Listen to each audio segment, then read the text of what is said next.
All right, Sandra, let's dig a little deeper on this. Florida Congressman Michael Waltz is the president-elect's pick for National Security Advisor, and he is here with us in the studio now. A little bit of a break from being at Mar-a-Lago. Thank you for being with us. We appreciate it. It's a little colder up here, John. It's our first opportunity to see you in this incoming role of yours. So let's talk about Iran.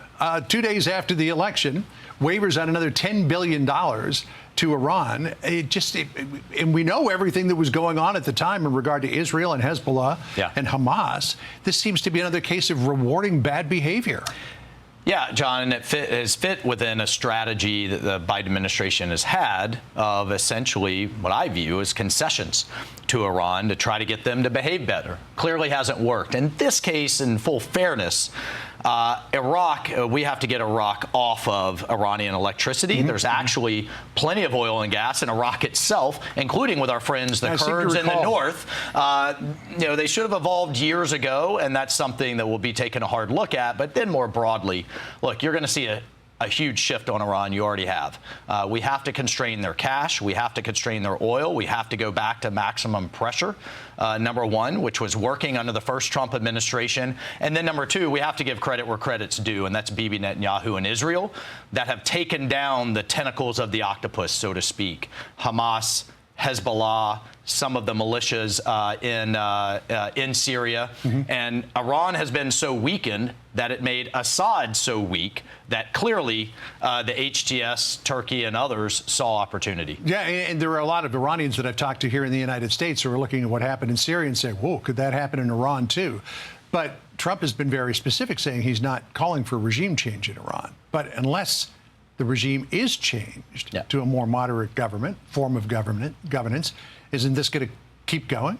Well, what I think the president has been crystal clear on, and his mandate from the voters was to do everything he can to avoid us getting drug into more Middle East wars. I don't think that's actually a word. Yeah, but in Syria, he is clear-eyed about the threat of ISIS that's still there. This administration just hit them 75 times. ISIS was also looking to explode back on the scene. But we have tens of thousands of ISIS fighters still in camps that were put there under the first administration when we had to clean up the ISIS caliphate and are guarded by the Kurds. So what we have to be careful of is that once the HTS backed by Turkey is done with the Assad regime, that they don't turn on our friends, the Kurds, that are guarding those ISIS camps. So what about this guy, Abu Muhammad al-Jawlani? He was an al-Qaeda militant, an extremist. Now he says he's more moderate. There are some people who believe this is just a wolf in sheep's clothing at the moment, and that Syria could be well on its way to becoming the next Afghanistan. Well, the jury's out. So far, at least, I mean, the guy's a terrorist. The organization is a declared terrorist organization.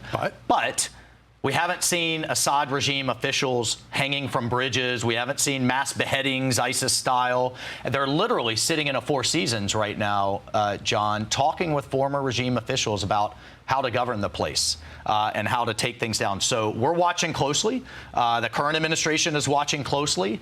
And again, jury's out. But what we can't have them or others do is do anything that would unleash ISIS back on the scene. That's the critical interest to, Americans back here at home. We can't have a return of that ISIS caliphate, and we have to keep a lid on it. Well, our Trey Inks just made it to Damascus. He says he's talked with HTS representatives who say they're looking forward to working with Donald Trump.